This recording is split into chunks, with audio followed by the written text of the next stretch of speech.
Wendy, I have so been looking forward to meeting you. Welcome and thank you for coming on our show. When we are running an event, how important is it to do it well and to improve also? I think it is so important for our church functions to reflect the God we serve. Our God is excellent. If you think of the magnificence of a sunset, it's exquisite. Even something as simple as a strawberry, the lusciousness and the texture and the flavor. God has gone to such detail on earth. And then it makes me a little bit sad when we invite somebody to a church function and it doesn't look like we put any effort at all into making them feel special. Do you think there's a reason why we don't seem to put the effort in that maybe we should be putting into things?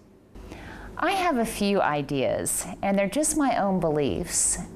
But I believe that some people can get caught up in thinking they're somehow unspiritual and they're frivolous if they put too much effort into something. Mm-hmm. And I don't think anything could be farther from the truth. To me, they're placing the emphasis on them and how they're perceived instead of looking at the guests and what would make the guests feel so special and warm and welcomed. What would be, do you think, the DNA of any event, any function, be it big, be it small, that you would say this has to always occur? That is the easy part, because the DNA of any party actually registers to the DNA of ourselves. If you do things for sight, sound, smell, taste, and touch, your guests will find any environment captivating. If somebody's going to have a party for the very first time and they're going to use these 5 senses, what are some tips that you can give?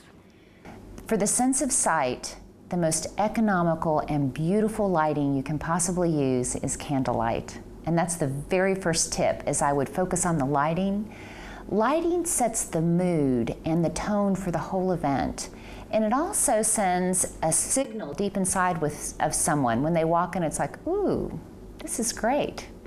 There's someplace special. Mm-hmm. For the sense of sound, I would get an iPod and a good sound system.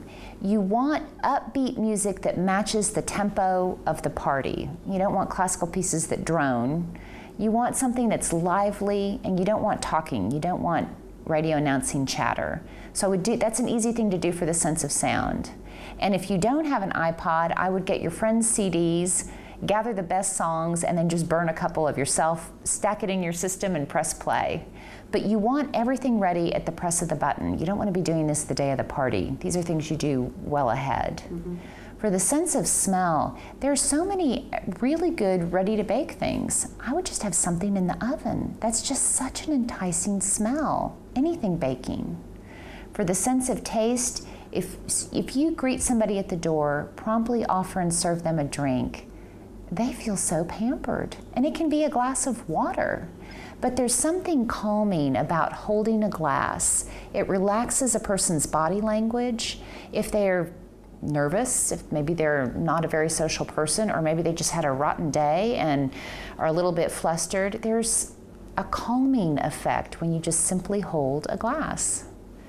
And then for the sense of touch, holding a glass would do it. So serving somebody a drink handles taste and touch. So those are some very easy things that anyone can do.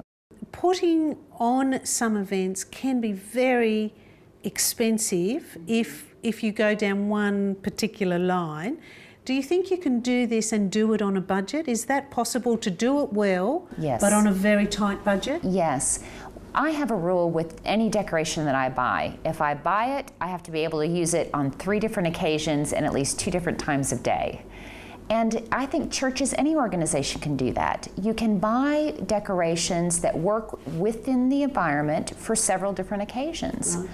I have a large candelabra that started out as a decoration for my son's 6th birthday party whenever he dressed as the prince from the Beauty and the Beast, and we had this magnificent setting that was actually in a real castle in Scotland when we lived there. Wonderful. But those candelabras, the flowers have been changed out, they've been used for baby showers, they've been used as Christmas decorations, they've been used on the Thanksgiving table, they've been used outside.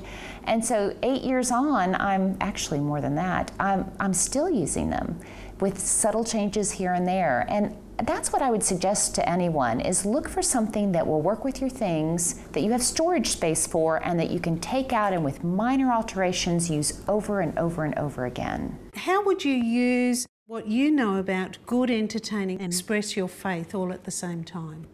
You're always reflecting God in what we do, and especially when we invite somebody into our home or to a function, we want to reflect the God we serve, and our God is so excellent. I mean, if you think of the wow factor in a sunset, everything He put into creating this earth, and it's just such a small thing for us to put some effort into creating something special for someone else. And I think with Christian entertaining, it's important for non-Christians to see that we don't have two heads. Yes. That we can do things in an excellent, remarkable fashion, and it reflects something bigger than ourselves.